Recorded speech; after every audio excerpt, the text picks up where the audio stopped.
Les cartes mères B650 et B650E restent très intéressantes en 2026 parce qu'elles offrent beaucoup de performances sans forcément passer directement sur du très haut area de gamme. Mais c'est justement sur le PCIe 5.0, l'USB, l'audio et l'équipement général qu'on voit rapidement les vraies différences. Pour moi, la première place revient à la carte ASRock. Et la raison est assez simple. Elle propose le mélange le plus équilibré entre connexion moderne pour la carte graphique, stockage rapide et bonne base d'équipement. Surtout si tu cherches une carte mère qui ne soit pas seulement intéressante aujourd'hui, mais qui reste cohérente dans quelques années, ce modèle est très bien placé. Ce que j'ai remarqué tout de suite, c'est que tu as du PCIe 5.0 non seulement pour un SSDM de rapide, mais aussi pour la carte graphique. Et dans cette catégorie, ce n'est pas automatique. À côté de ça, on retrouve 3 emplacements M, 2, 4 ports, SATA, une solide alimentation en 14+, 2 plus une phase, et une puce audio nettement meilleure que chez certains concurrents. Au quotidien, ça veut dire moins de compromis si tu veux ajouter plus de stockage plus tard ou passer sur un processeur plus costaud. Mais il y a aussi quelques points à connaître. La mémoire vive est annoncée jusqu'à 7200 mégaoctets par seconde OC, alors que certains autres modèles montent jusqu'à 8000 mégaoctets par seconde.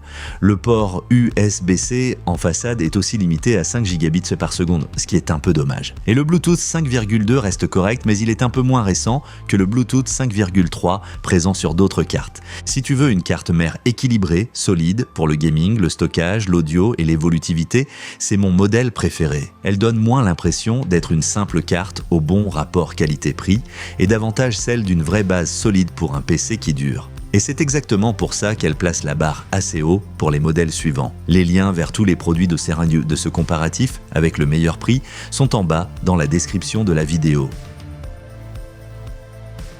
En deuxième position, on retrouve la carte Asus de la gamme TUF. Et franchement, elle n'est vraiment pas loin de la première place. Pour beaucoup de PC gaming, cette carte peut même être le choix le plus pratique parce qu'elle est très solide côté RAM, marge pour le processeur et connectique en façade. Ici aussi, tu as du PCIe 5.0 pour la carte graphique et pour le premier emplacement M2. À cela s'ajoute de la DDR5 jusqu'à 8000 mégaoctets par seconde OC, ce qui est au plus fort sur le papier que le modèle ASRock. Le port USB-C en façade à 20 gigabits par seconde est aussi très pratique, surtout si ton boîtier possède un port USB-C rapide à l'avant. D'après mon expérience, c'est typiquement le genre de détail qui rend l'utilisation quotidienne plus agréable parce qu'on n'a pas toujours besoin d'aller chercher les ports derrière le PC. L'inconvénient se situe plutôt dans les détails. La puce audio est plus simple que sur la carte ASRock et à l'arrière, l'USB-C est limité à 10 gigabits par seconde. En plus, le deuxième grand port, PCIe, est électriquement assez faiblement câblé. Ce n'est pas un gros problème si tu utilises seulement une carte graphique. Mais si tu prévois plusieurs cartes d'extension, il vaut mieux regarder ça de plus près. Si tu veux surtout monter un PC gaming moderne et que tu accordes de l'importance au PCIe 5.0, à une RAM rapide et à un bon USB en façade, ce modèle colle très bien. Il n'est pas aussi complet que le numéro 1, mais pour beaucoup d'utilisateurs, il sera extrêmement logique au quotidien. Et maintenant, la différence avec la carte suivante devient intéressante. Si cette vidéo vous aide, pensez à mettre un like et à vous abonner à la chaîne. À la troisième place, on trouve cette carte Asus blanche. Elle est particulièrement intéressante si tu veux monter un PC clair, tout en gardant des connectiques modernes. Elle apporte la base importante du B650E, donc du PCIe 5.0 pour la carte graphique et pour le premier emplacement M2. L'équipement est globalement solide, DDR5 jusqu'à 8000 mégaoctets par seconde OC. 3 emplacements M2, 4 ports SATA, Wi-Fi 6E, Bluetooth 5.3 et LAN 2.5 gigabits par seconde. Pour un PC gaming classique, donc c'est largement suffisant. Visuellement, elle est aussi intéressante parce que les cartes mères blanches le sont souvent soit chères, soit limitées techniquement. Ici, les deux aspects sont plutôt bien réunis.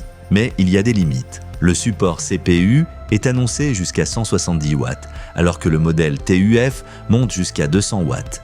Il manque aussi un port USB-C à 20 gigabits par seconde et le troisième emplacement M2 est seulement câblé en PCIe 4.0 x 2. Côté audio, ça reste plutôt correct mais pas particulièrement haut de gamme. Ce n'est pas rédhibitoire, mais par rapport à la première place, la différence se remarque. Cette carte est idéale si le design blanc est important pour toi et que tu veux quand même du PCIe 5.0 pour le GPU et le SSD. Mais si tu cherches le maximum d'équipement pour chaque euro dépensé, les deux premiers modèles paraissent un peu plus forts. Et ça nous amène à une carte qui marque des points d'une manière complètement différente.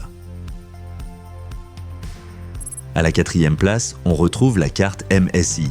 Et je vais être franc avec vous, ce n'est pas une mauvaise carte mère. Au contraire, c'est même l'une des plus solides de ce comparatif si tu cherches un équipement classique, beaucoup de connectiques et une bonne alimentation. Ce que j'aime particulièrement ici, ce sont les 14+2 plus une phase, la puce audio Realtek ALC 4080, les 6 ports SATA et l'USB-C à 20 Gbps par seconde directement à l'arrière de la carte. C'est pratique si tu utilises beaucoup de disques ou si tu veux simplement une configuration stable et sérieuse. Par rapport à certaines autres cartes, ce modèle semble moins tape à l'œil, mais beaucoup plus posé. Le gros point faible est clair, il n'y a pas de PCIe 5.0, ni pour la carte graphique, ni pour le M2. Sur le papier, ça ne paraît peut-être pas dramatique, parce que le PCIe 4.0 suffit encore largement à beaucoup d'utilisateurs. Mais en 2026, quand on prévoit un nouveau système AM5, ça donne une impression un peu moins tournée vers l'avenir que les 3 modèles précédents. À cela s'ajoute le deuxième grand port PCIe, qui est lui aussi assez limité. Si tu cherches une carte avec beaucoup de ports SATA, un bon son et une base solide pour le quotidien, ce modèle reste intéressant, surtout si le PCIe 5.0 n'est pas une priorité pour toi. Mais si tu prévois une configuration qui doit rester moderne le plus longtemps possible, la carte suivante est intéressante visuellement, même si elle aussi demande quelques compromis techniques. À la 5e place, on retrouve la carte Gigabyte blanche. Et là, il faut le dire, visuellement, c'est un vrai argument. Si tu prévois un build clair, ce modèle s'intègre très bien. Il paraît plus moderne que beaucoup de cartes sombres classiques, tout en offrant une base AM5 solide. Côté caractéristiques, il y a plusieurs bons points, DDR5 jusqu'à 8000 mégaoctets par seconde OC, 3 emplacements M, 2 dont 1 en PCIe 5.0 USB-C en façade à 20 Gbps par seconde, Wi-Fi 6E et lent 2,5 Gbps par seconde. Pour un PC gaming classique, c'est largement suffisant. La fonction simple de BIOS Flash est aussi pratique si tu veux plus tard profiter d'un support pour des processeurs plus récents. Mais en comparaison directe, cette carte recule un peu.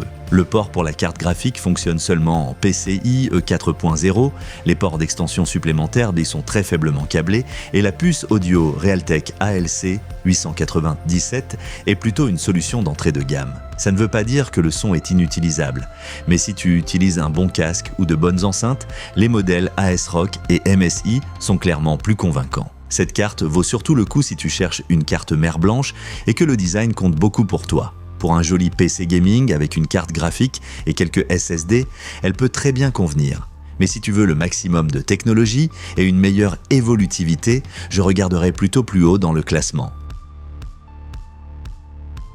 Retrouvez les meilleurs produits via les liens dans la description de la vidéo, surtout si vous voulez comparer les prix. Et si ce résumé vous a aidé, n'hésitez pas à laisser un like et à vous abonner à la chaîne.